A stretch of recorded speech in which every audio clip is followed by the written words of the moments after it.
Have you ever wondered why living in the end feels so complicated, like some mystical puzzle only a few can crack?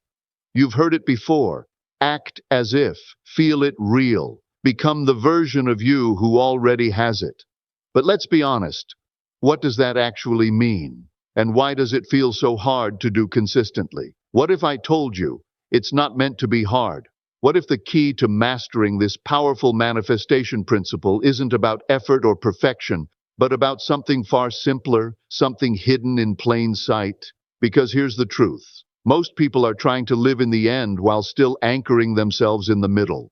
They're chasing their desires with one foot in doubt and the other in forced visualization. But what if you didn't have to force anything?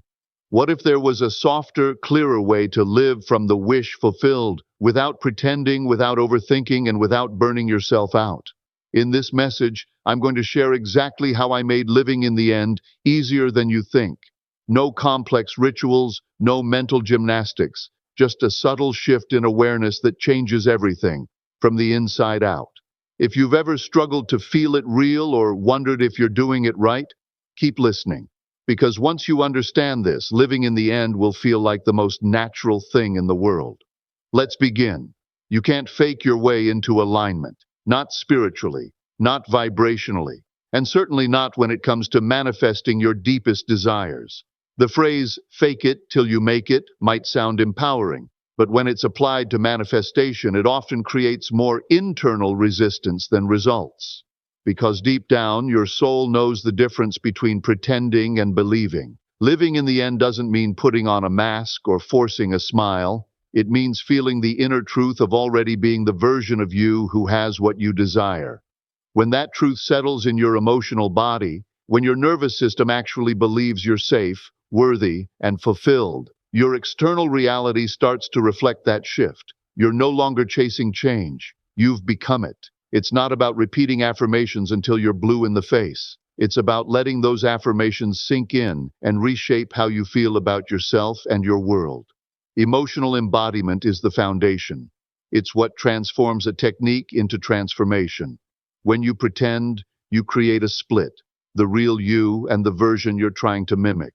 But when you live in the end as truth, that gap dissolves. You move from acting into being, and that's where the magic happens. Not from performance, but from presence. So stop faking, start feeling. Let your new reality be something you embody, not just something you repeat.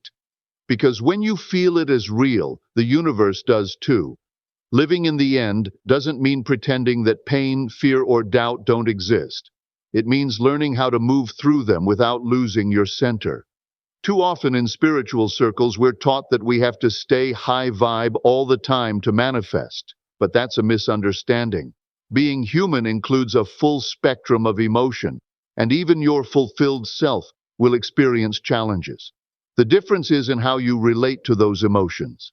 The version of you who already has what they desire isn't immune to fear. They've just learned not to be ruled by it.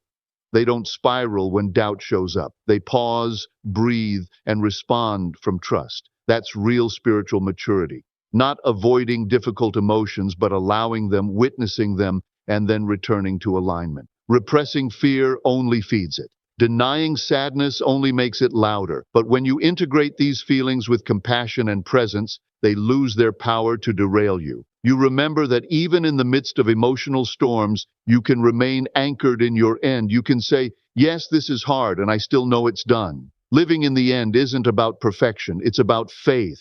It's the quiet knowing that even when the surface shakes, your foundation remains. So let the fear come if it does, but meet it as your fulfilled self would, with love, with steadiness, with trust that what's yours is already unfolding, even in the presence of uncertainty. Living in the end isn't a technique to get something, it's a shift in identity.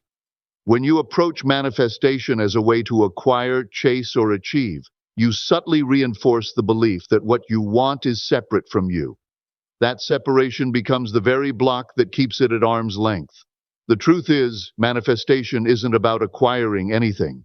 It's about remembering who you already are. When you truly live in the end, you're not waiting for something to happen. You're being the version of yourself who already has it, who already knows it's done. This is an internal frequency shift, not an external performance. You don't chase love, wealth, or success. You embody the energy of someone who naturally receives those things. They become byproducts of your state, not targets of your effort. The moment you stop trying to get and start being, everything begins to change. You stop measuring your progress, stop watching the clock, stop searching for signs. You rest in who you are. You live from the inner conviction that you're already complete, already worthy, already aligned. This is the secret. When you no longer need the thing to feel whole, that's when it flows in. Not because you manipulated the universe into giving it to you, but because you became the version of yourself who never lacked it to begin with. That's the essence of living in the end. Not a means to an end, but a return to your true self. Your body doesn't lie. Long before you speak a single word, your posture, your breath, your tone, and your presence already reveal what you truly believe.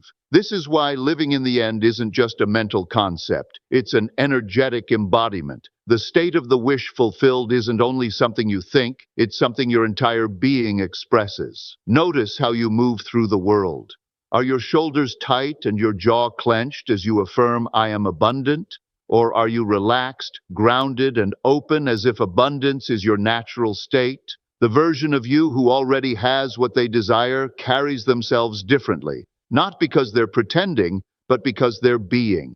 You don't have to force this shift. It begins with awareness. Watch how you sit, how you breathe, how you enter a room. Are you rushing, people-pleasing, over-explaining, or are you anchored in quiet confidence, radiating ease without needing to prove yourself?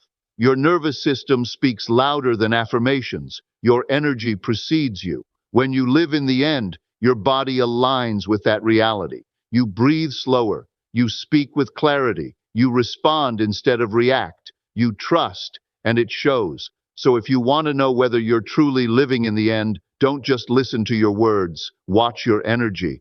Let your walk, your voice, your gaze declare the truth. It is already done. And from that place, everything begins to move in your favor. We often think that manifestation should feel like fireworks, overwhelming joy, high vibes, nonstop excitement. But the truth is, the most powerful state you can reach isn't euphoria, it's neutrality. That deep, steady sense of calm where you're not striving, not chasing, and not trying to convince yourself it's coming. You just know. Neutral doesn't mean emotionless. It means unshaken. It means you've reached a point where your desire no longer feels separate from you. You don't have to keep reaching for it because in your heart it's already yours. That's why relief, not excitement, is the clearest signal of true alignment. It's the moment when your nervous system finally relaxes, when your breath deepens, and you stop looking for signs because the inner knowing is enough. In this frequency, there's nothing to prove and nothing to fix. You're not affirming out of desperation. You're not visualizing to force an outcome. You're simply being. And that stillness sends a powerful signal to the universe. I trust. I am ready. I am aligned. This state is magnetic because there's no resistance in it. You're not pulling at reality. You're allowing it to reflect your calm certainty. And ironically, it's when you stop obsessing over the outcome that it begins to unfold naturally. So if things start to feel quiet, ordinary, or even a little boring, don't panic. That might just mean you're exactly where you need to be, anchored in the energy where manifestation becomes inevitable. Neutral isn't empty. It's powerful. Repetition in manifestation is not about forcing the universe's hand. It's about retraining your own internal state. Too often, people approach affirmations, visualizations, or scripting with urgency, thinking that if they just repeat something enough, it will magically appear. But spiritual alignment doesn't work that way. You're not repeating to make something happen. You're repeating to become familiar with a new emotional reality. Think of it as conditioning. Every time you affirm, visualize, or imagine from the end, you're softening the edges of your old identity and inviting your nervous system to feel safe in a new one. You're building emotional muscle memory. You're rewiring your subconscious to stop defaulting to doubt, fear, or lack, and instead to rest in the energy of confidence, trust, and sufficiency. The goal isn't speed. The goal is stability. If you repeat something with desperation, you amplify resistance. But if you repeat something gently, with presence and intention, you cultivate peace. And peace is the foundation of powerful manifestation. So don't be discouraged if it feels repetitive. That's the point. You're not doing it wrong. You're becoming acquainted with the version of yourself who already has it. Over time, what once felt foreign becomes familiar. What once felt like pretending becomes truth. You'll know it's working when the new state doesn't feel like something you're reaching for. It feels like home. That's when manifestation flows. Not because you forced it, but because you became it. Your reactions are the mirror of your true state. You can say the affirmations, do the visualizations, and claim to be living in the end. But the real test comes when life doesn't go according to plan. It's in those moments, when a delay shows up, when someone says no, when circumstances contradict your desire, that your true alignment is revealed. Do you crumble? Do you spiral? Or do you pause, breathe, and respond from trust? Living in the end isn't about everything looking perfect on the outside. It's about staying steady on the inside, no matter what shows up.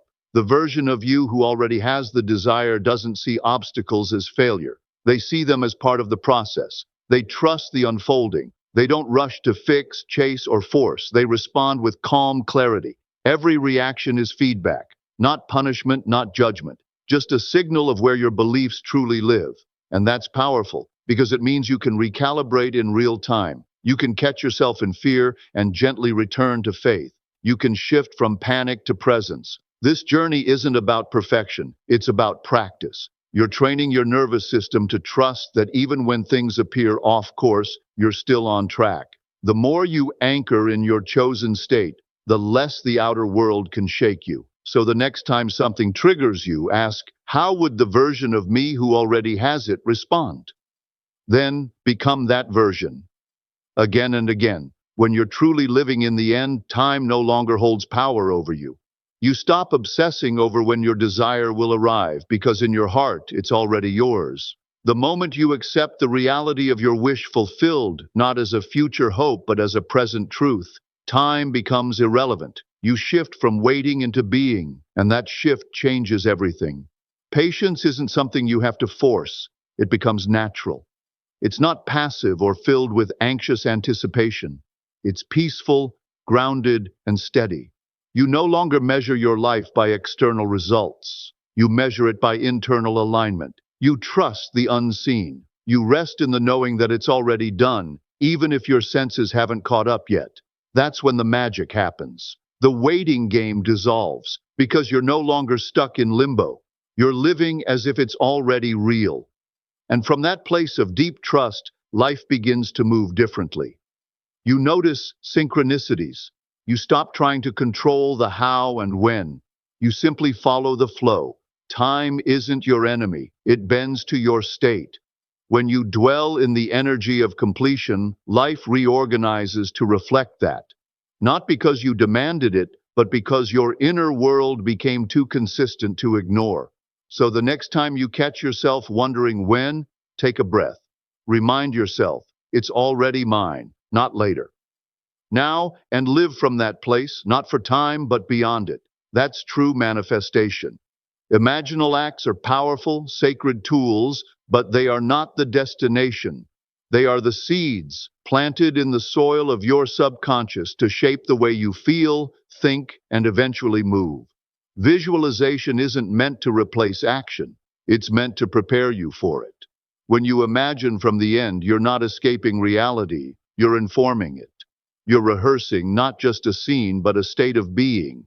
The version of you who already has the desire doesn't sit idle, waiting for a sign or a push of motivation. They move, speak, and decide from a place of inner certainty. Their actions are aligned, not forced, not desperate, but rooted in truth. When you're living in the end, you naturally begin to do the things that this version of you would do, not to make it happen, but because it's already who you are.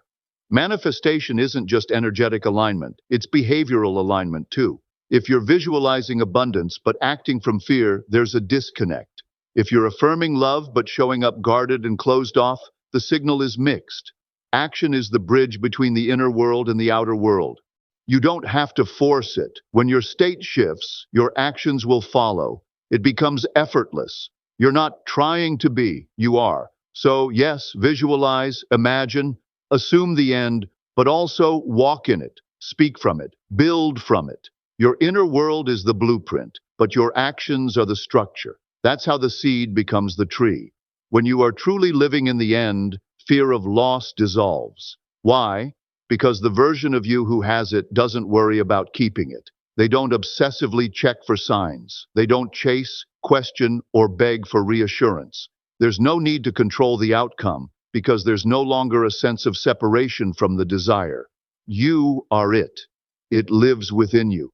And you move through life as someone who knows it can't be taken away. Fear of loss is a signal that you're still living from lack. It says, I don't fully believe this is mine. It reveals where trust hasn't yet taken root. But manifestation doesn't respond to words. It responds to state. If your inner world is anchored in insecurity, your external reality will mirror that instability. True fulfillment brings peace, not panic. You don't cling to your desire like something fragile. You hold it lightly, confidently, like something that belongs to you. And in that relaxed state, everything aligns. Inner security is what creates sustainable manifestation. It's not enough to attract something. You must be able to hold it. And that holding begins within. It begins when you stop defining your worth by what shows up outside of you and start living from the knowing that nothing real can be lost. So ask yourself, am I holding on out of fear, or am I living from fullness? One brings anxiety, the other brings overflow. Choose the end that already feels whole. Imagination is the divine spark that creates reality, but only when you allow it to complete its work. Many people fall into the trap of constantly revisiting, tweaking, and redoing their imaginal scenes. Not out of joy or inspiration, but from subtle fear that maybe it didn't work the first time. But true manifestation isn't about how many times you visualize. It's about how deeply you accept the vision as done. When you truly live in the end, you don't keep digging up the seed to make sure it's growing. You plant it once, clearly, confidently, and with feeling, and then you let it be. You live your life as though that seed is already becoming a tree beneath the surface. It may not be visible yet, but your faith is what waters it. Persistence doesn't mean force. It means consistency in belief, not compulsion in technique. Repeating the same scene out of fear is not faith. It's doubt wearing a disguise.